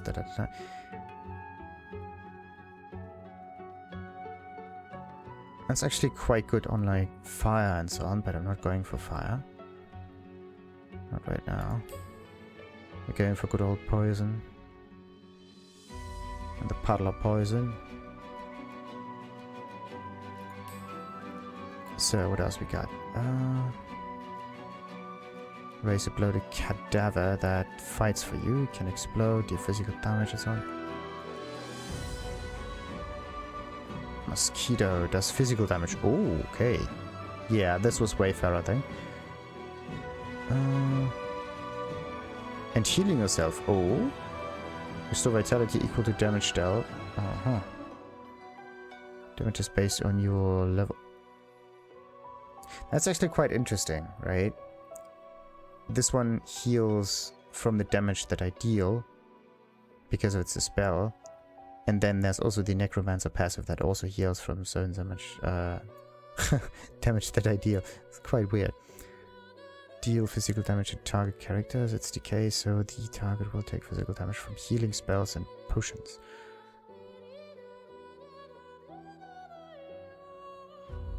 Oh, that is amazing. Really mean. Target character consumes blood surface around them, restoring vitality, the more blood. I do not know if this actually works or not. Would definitely be a very funny thing. So, now what will be my third ability? I mean, I already have an awful lot of poison in here. So, this is 2 turns, this is 3 turns. And this one creates a puddle of poison.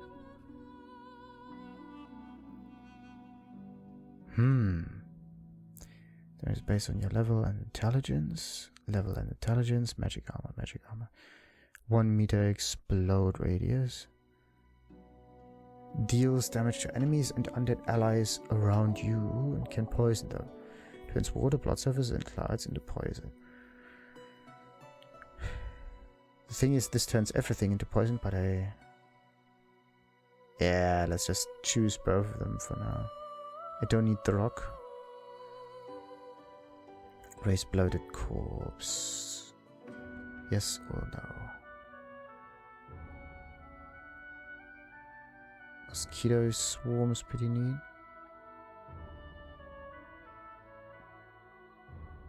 In this case, the blood surfaces kind of counteracts the whole... or goes against the poison dart because... no, wait a minute. Goes against contamination because this turns everything into poison.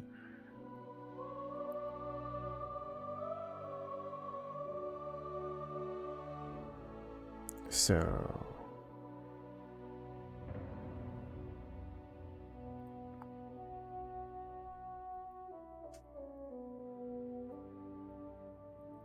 removes poison, bleeding, burning, no.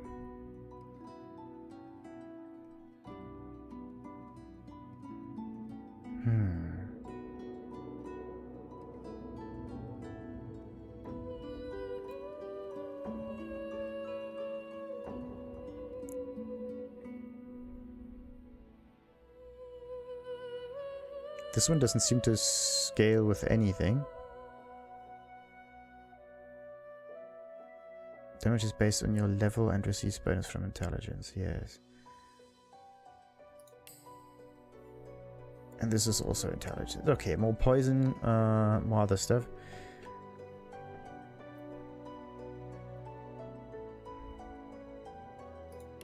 Let's just take that. Geomancer, lucky charm. Yeah, let's just keep this. Now the attributes. Finesse-based attacks and skills. I don't have any of those. I only have the intelligence. So let's get rid of this. And this is just there for the for the setup. We're not going to carry a lot around. Constitution is pretty neat. Memory slots, I mean, that could work. Critical chance would be pretty neat. But in this case, wouldn't intelligence be the more useful thing? Altogether, more damage.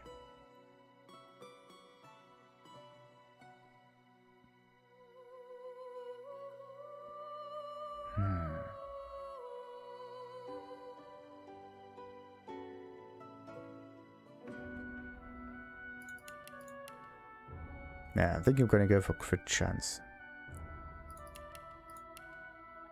Yeah, let's go with as much crit chance as we can to improve our damage by a lot. Maybe that works, maybe it doesn't, who knows. So, do we have any hat? Right. So, talents, pet pal, that's the same. And techs are done. Instrument is cello, and we got it. After too much time. Alright, let's start the game. Beware, playing as an undead poses unique risks and benefits. Undead must veil their true selves from the living or risk being attacked. Healing potions and spells will damage you, while poison heals. Undead can pick locks with a bone finger alone and can survive the scourge of death for. Sounds more beneficial than anything. Are you sure you are done with the character creation? Yes.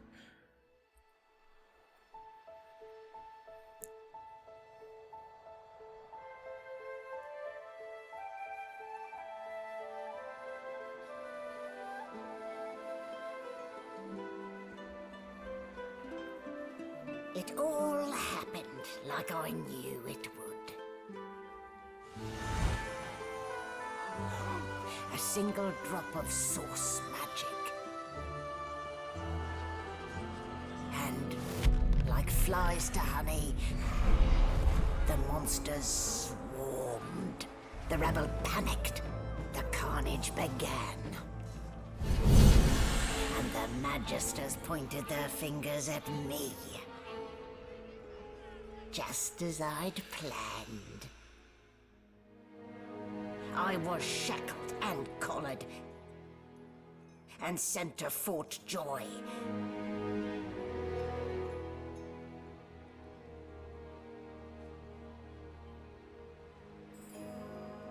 I'd come here to kill Godwoken. But instead, I became part of their story.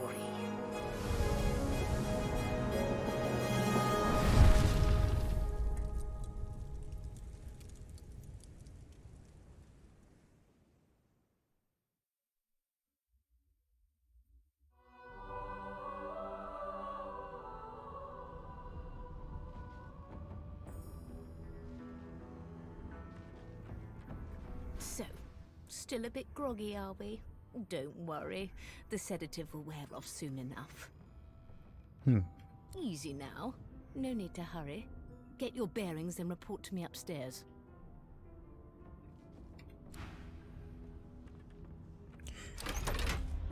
Does everybody get, like, experimented upon? Or do we have a very specific start? Looks like it.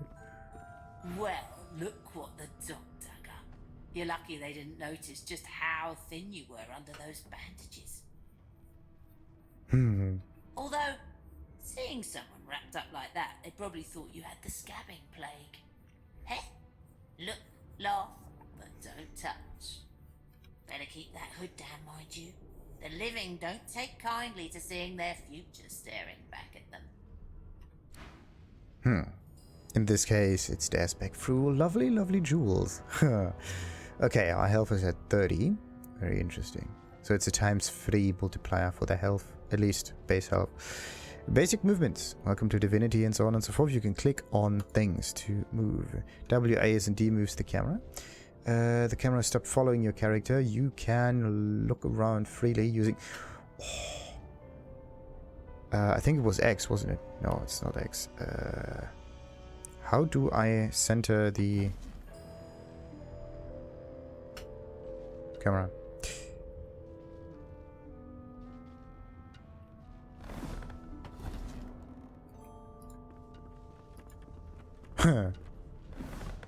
I'm sneaky. Invisible to enemies until you cross their cone of sight. We are a box. This is this is one of the coolest sneaking abilities that I've seen so far. That's really sweet. But again, I mean, how do I lock the camera back on me? Toggle actions X. Basic attack, unsheath, prepare your weapon for combat, enter sneak mode. It doesn't even show you a letter that you can press, right? Like I pressed C for sneaking. The perfect one. Skill panel. Ooh. Skill costs 1 memory. 2 of them here, 1 of them here. This is all 1 memory each.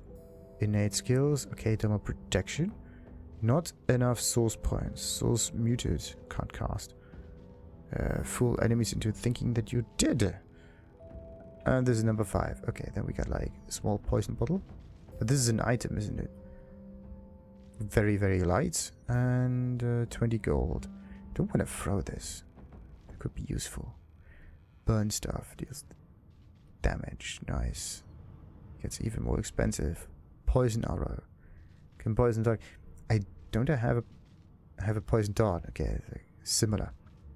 But in this case, you can. I think you can use these things almost all the time, as long as you have money. Like there's a round limit, and then there is a money limit. Maybe you should play the money right. Okay, resurrect a dead ally to 20% of their vitality at a location within 13 meters. Righty, what else we got? Memory slots, bam, bam, bam. Why is this one right here and right there? That makes no sense. Whatever. We can like do this and do this. The abilities are okay. Then we got I for the inventory. Ooh. Inventory, right click on objects to move them around and so on. Good. We get a backpack, seemingly bottomless.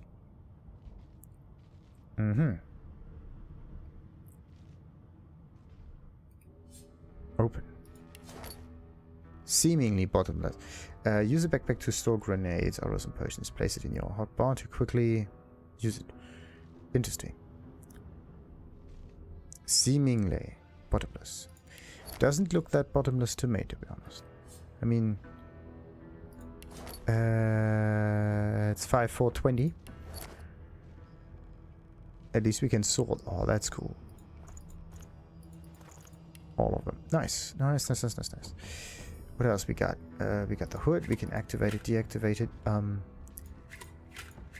Actually, I should definitely check it out if that gets me attacked or not. Kind of sad that you would never see his face normally. The distance you can run with 1 action point, 5. Initiative determines turn order. During combat, teams take turns attacking. Individuals with higher initiative will move up in turn order. During combat, teams take turns attacking. Individuals with higher...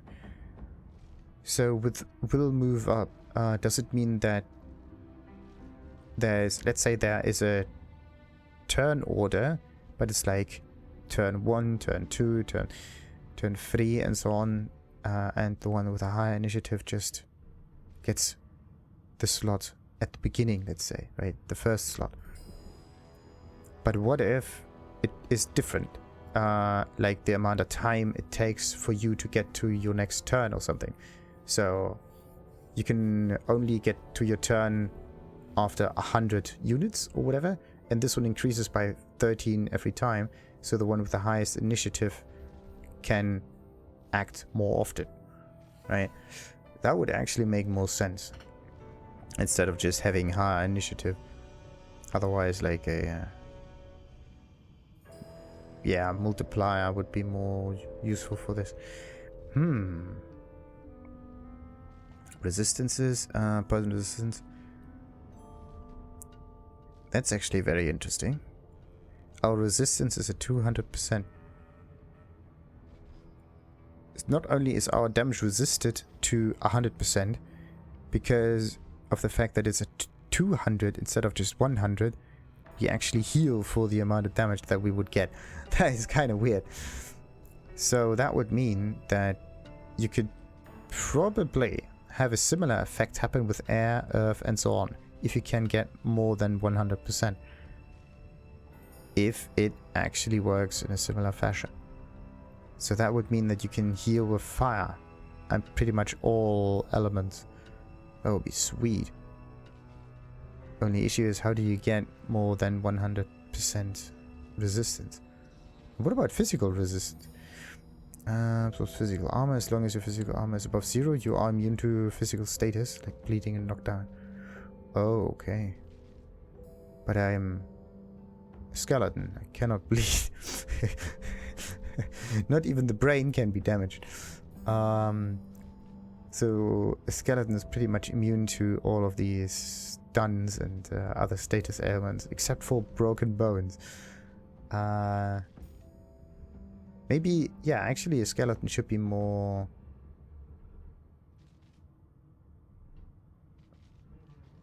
damaged by by blunt weaponry also. Anything that's there to break bones or shatter stuff and whatnot. Right. We got this one. Combat attributes. Is this abilities shape what characters can do and how well they do it? No shit, Sherlock. No shit. So that's that with a little explanation. Sure. Personality, the same thing. I would actually like to have a small little icon right next to the word so that it's easier for me to see that, because right now it's just text. Awful lot of text. You have an icon here, you have an icon there, you have an icon here, right? And in this case, this is combined with the meaning, civil abilities, and then you have personality and bartering. Like, see that? Now all those little icons, you can just put them right next to it and everything would be fine. Similar to this.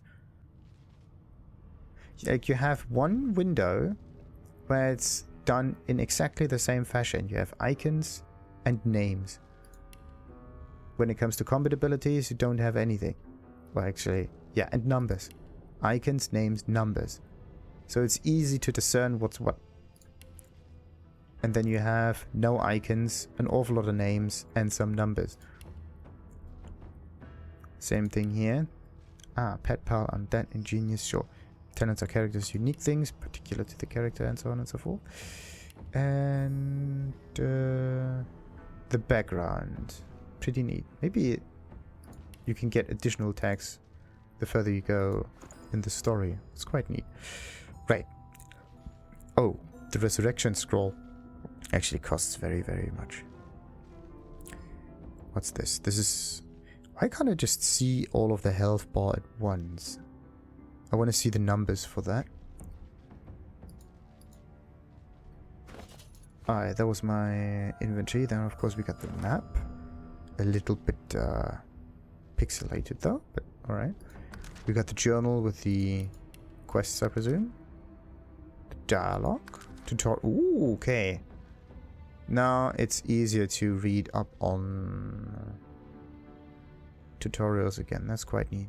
Because it takes a little bit of time to actually read them, and then they just disappear, and then you're a little bit on your own crafting panel. Drag an item onto the crafting slot and hit the combine button, and valid combinations will be added to your recipe book. So you have to figure this out all the time. And once you know, then of course you know. Recipes, toy crossbow. Ooh. Oh, maybe we can actually increase stuff in price or so on. Maybe we can buy low, sell high with crafting, who knows. Do we have like a crafting points or so on? How does that work? And then we have runes, like gear. You don't have any items that can be enchanted right now. So you can put a gear in here. Maybe it's a 3-step process, like gear, rune, and so on and so forth. We just don't have anything yet. So that was the crafting. Gift bag feature, yeah, that's that. Let's just... What's the save thing? Yeah. Let's make a new save. The hold. Accept. Right. Sweetie. So, there definitely is something in the controls that centers the camera on your character. Tactical camera, camera rotation with this thing. Zoom in, zoom out. Left, right. Camera center, home. This is definitely not the button that I want to press, because home is not the easiest to press. I mean, I would go with C for center, right? But C is sneak, and then there's also X. What about Y? Wait a minute. Y doesn't do anything. I think I'm gonna go with Y.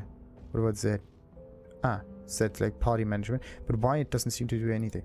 So let's go for Y for the camera center thing. Let's see. Is there the letter Y somewhere? Grave. Eh? What kind of button is that? I still don't see any Y. There's a V. XZ. Game Master toggle minimap. There's the Y. Toggle party management panel. Oh.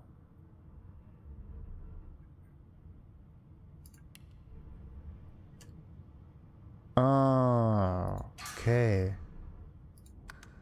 The game thinks oh, that's a bit iffy. It does, maybe it's dependent on the language that you've chosen, but it does not take the correct keys as inputs, which is so bad. Because I pressed Z on this one, but it's actually Y, and Y is Z. That means that Game Master toggle minimap. This is the one.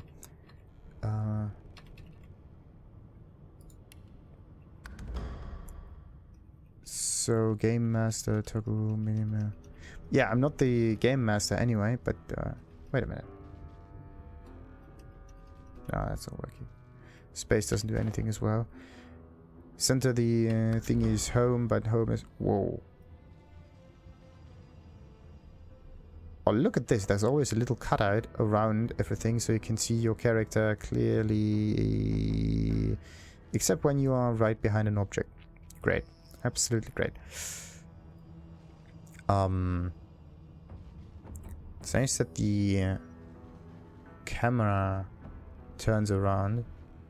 But I actually want the minimap to point towards north all the time. And not do this. That makes no sense. It could be a gameplay thing. Who knows? Difficulty. We got that. We got that. Visit tutorial. Yada yada yada. Lock the mouse cursor to the window. No. Edge panning. Close dialog. Camera shake. Rotating minimap. No. Remove unmemorized skills, consumables, containers, Accept. Much better. In this case, it's a bit more difficult to know where you're looking at, right? Because this icon here shows where your character is pointed and not where the camera is pointed. That's the iffy bit.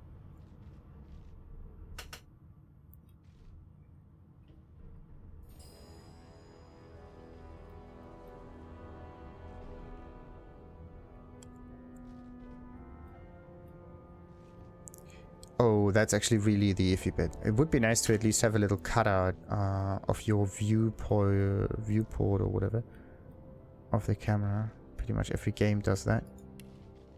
How do you... Oh, okay. Interesting. Interesting, interesting, interesting. Total log. Nice.